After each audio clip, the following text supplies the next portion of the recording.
Hello everyone, welcome to Toyeen Talks. How you doing? Thank you for watching. Till I'll see you in my next video. Stay safe, stay blessed. I love you. Bye. Good morning everybody, guys. Good morning guys.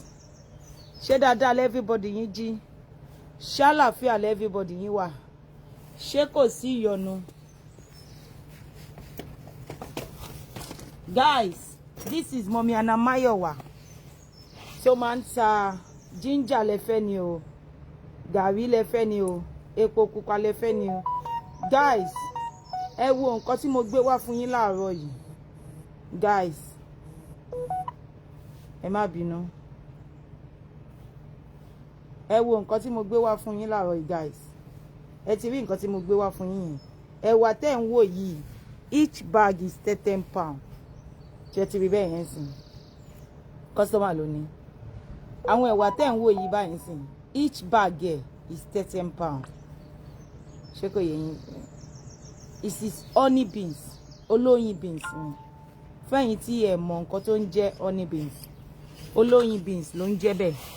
Ṣé ti rí ẹ̀wà olóyin wa? Can you see ẹ̀wà olóyin wa? This is our ẹ̀wà olóyin. Ṣé kò yé yín sìn? Each bag tó wà báyìí is 2.5. So this is 5 kg. These two like this is 5 kg.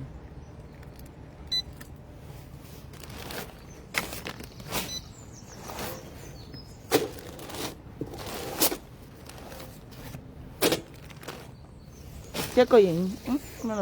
Wọ́n lọ gbé ẹja lẹ́jà.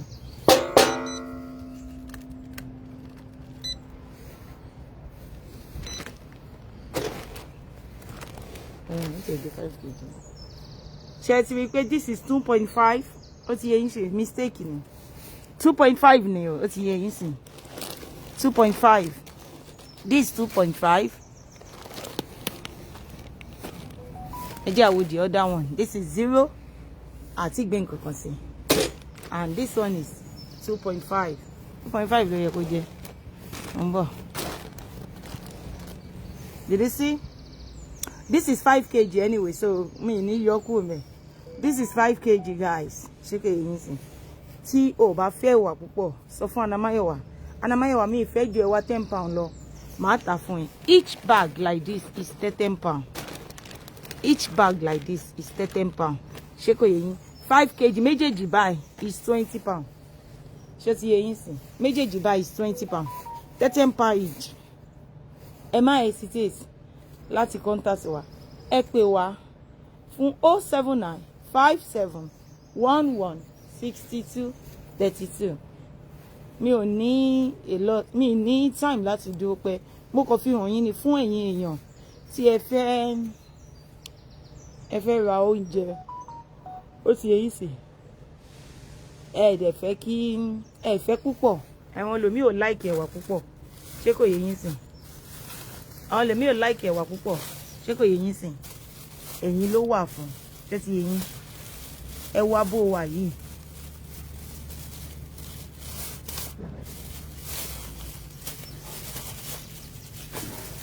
This is our ejabo. Má bínú fẹ́ ṣe. It's going to customer. Ẹ ti rí àwọn ẹbú wa. Ẹ ti rí ejabo wa. Ń bọ̀ jẹ́ ń yọ. Ẹ jẹ́ ń fi sínú owó láìlọ́n bá.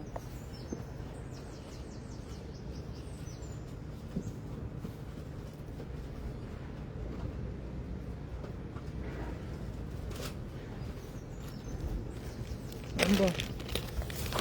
Ń bẹ́ẹ̀ fi sí owó láìlọ́n tí mo mú dání bá. Ẹ ti rí àwọn ajabo wa. Ejabo wa. So that woman will wà ní transparent nylon. Kò ní lè gba gbogbo ẹ̀ tán. But it's 12 anyway. Mo máa ń fẹ́ yọ kan sí. Ó máa jẹ́ 13 and that is 40 pounds. Ó ti yẹ ẹ́ sìn. So ìwọ tó bá wà half ẹ̀. Either kí n fún ẹ ní 6 àbí kí n fún ẹ ní 7. Ó ti yẹ. Mi ò bó máa gbà tán. Ó sì kù nínú nylon yìí. Má ṣe dá padà sí nylon yìí. This is our ejabo in the bag. it is 12 man for your concern. That's 12 for 40 pounds. So ẹ má hesitate láti contact wa. Ẹ pè wá sórí 079 57 11 62 32. I have to go because mo ní a lot of rap tí mo fẹ́ rap. Ẹ bá wa share video wa. This is our pomo. Our pomo Ìjẹ̀bú for 10 pounds. Ẹ mọ̀ pé ní 15 mo fi hàn yín lánàá. This is the biggest one. The one. Don't let anybody lie to you. Pé àwọn máa bá yín gbé pọ̀nmọ́ lọ sí America. The custom in America ó ń gba pọ̀nmọ́ lọ́wọ́ wọn.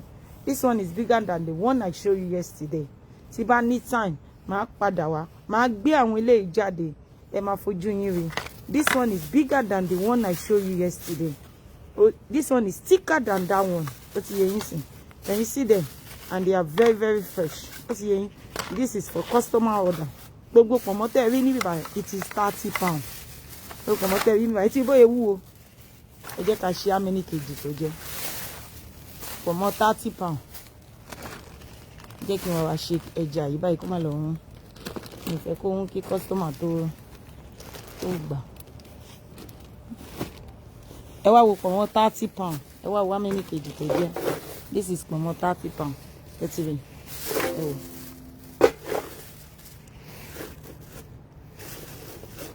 Pọ̀nmọ́ 30 nìyẹn o, ṣé ti rí. Tá bá mú pọ̀nmọ́ ìyẹn, pọ̀nmọ́ tí mo fi hàn yín lánàá yẹn, tá bá mú wá eléèwé jù lọ. Ó ti yé yín sí eléèwé jù lọ. So má hesitate láti contact wa lórí 079 57 11 62 32. Guys, mi fi ilẹ̀. Let me go and wrap it up.